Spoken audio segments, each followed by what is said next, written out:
আসসালামু আলাইকুম। সবাই কেমন আছেন? আমার একটা মনের আবেগ সবার কাছে বলতে চাই যে সবাই তো প্রবাসী, বেশিরভাগ মানুষই আমরা প্রবাসী। আমিও একজন প্রবাসী, বাহরাইন থাকি।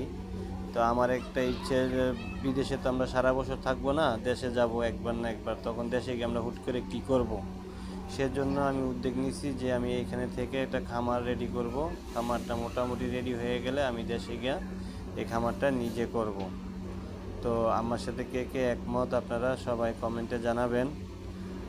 আর আমার মতো মন মানসিকতা কার আছে যে আপনি একটা খামার করবেন বা একটা ভবিষ্যতে একটা ব্যবসা করবেন, কে কী নিয়ে ব্যবসা করতে চান এটা আমাকে কমেন্টে জানাবেন। আর আমি যে ব্যবসাটা করতে চাচ্ছি, যে আমার শখের খামারটা, এই খামারটা করছি যে আমার কি ভালো হয়েছে না খারাপ হয়েছে এটা একটু সবাই জানাবেন।